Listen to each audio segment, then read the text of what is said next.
You're one of 4 players in the league right now that are averaging, hear this, 49% field goal percentage, 25 points per game, 7 rebounds per game, 1 steal per game. Luka, Joel, Nikola Jokic. Just hearing those names, hearing where you stand as far as statistically, what does that make you feel, and how do you feel like your game has grown? Obviously, those are some of the best players in our league right now today. So to be in the conversation or to have an analytic to put you in a conversation is a tremendous honor. So for me, it's just about getting better each and every year. I don't think I've reached my peak yet. I'm one of them players that can just get better, and I pride myself on that. So this year, all NBA team, you're going to be listed as a guard and a forward. Do you have a preference on where you want people to vote you as? I think like everybody, media, my organization want me to say forward. So I guess I would say forward, you know. Take me back, your pre-draft. I know you had 2 workouts with the Celtics. You obviously were high on their board. Danny Ainge selects you with the number 3 overall pick. Take me back to that draft process and what you remember most. I remember I was like in the best shape of my life. I knew that, I guess my strategy, at the time they were saying it was a 2-person draft, like Ben Simmons and Brandon Ingram. So those teams that had them, you know, at the highest point, I wanted to work out right after them to show like that I was, you know, in that conversation or potentially better. So like if Brandon Ingram was working out on Tuesday with the Lakers, I was making sure I was coming in on Wednesday. Ben Simmons was working out in Philly on Monday.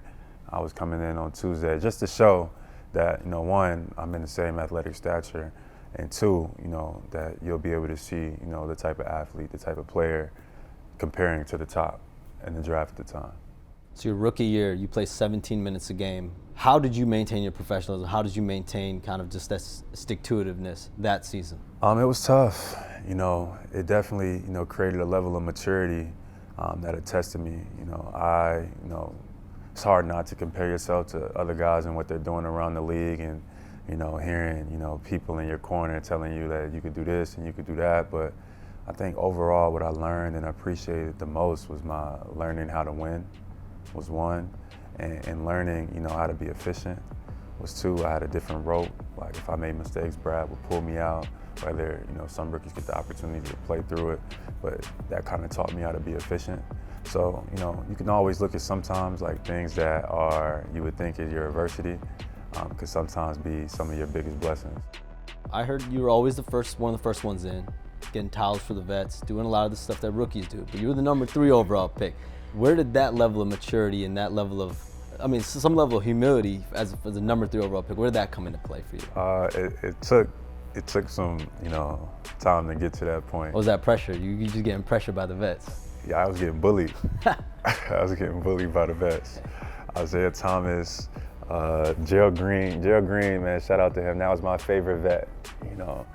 Gerald Green, you know, you probably don't hear his name a lot, but, you know, for somebody to pull me to the side and was like, listen, man, you got the opportunity to be great.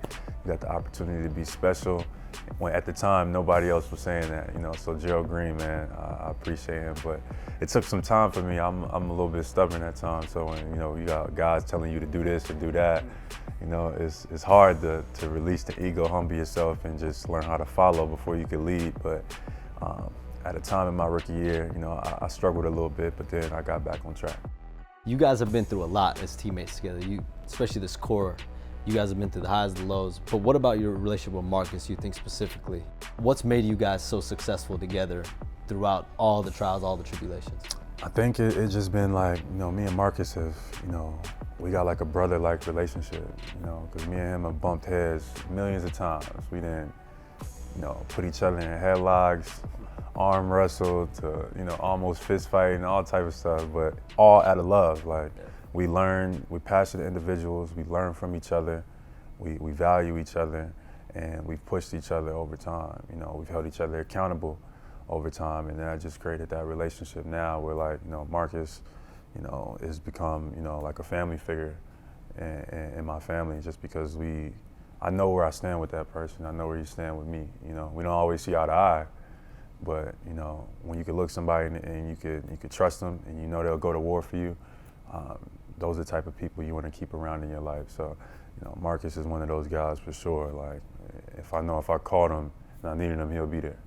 Jayson Tatum, you two guys, I mean, when you think about two guys that can star, duos for the last, 3-4 years, you guys been to conference finals together, last year the NBA finals together.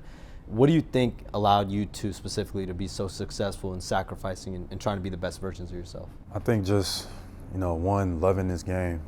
I think we both love this game tremendously and want to continue to improve. Like, we compete, we push each other, we learn from each other. And I think, a lot of our relationship has been built off of that dynamic of respect. And that's the beautiful part of it. JT, I get to see him come into work, every single day, see him prepare for winning. He get to see me come in every single day and prepare, what I'm working on, get better each year in the offseason. I've seen him get better each year in the offseason. I've seen him grow as a man. He sees me grow as a man, So, I get why, I guess, in the sense that people, always try to, break up, duos or people like that because, so far we've been incredibly successful. And hopefully we can be even more. Only thing that will put the ribbon on top is getting the championship. Do you feel like a genuine happiness when he's doing well, and do you feel vice versa? That's the sentiment that I hear around the team. Absolutely. It's a phrase that, I'll say, it's like want for your brother what you want for yourself, right? So that's the only way, I understand how to operate, and that's to want for the people around me what I want for myself. Like, by Jayson being the ultimate version of him doesn't stop me from being the ultimate version of myself. So him scoring 50 points, him being the MVP, him being All-Star MVP, all of that is celebrated. Him getting the gold medal. You can see pictures of me, him celebrating his gold medal with him. That brings genuine joy for me. And I appreciate him sharing those moments, because we're a part of each other at this point. We're kind of a part of each other's, I guess, destiny in a sense. How much do you guys focus on winning a championship in Boston, especially after losing in the finals? How much does it drive you every single day?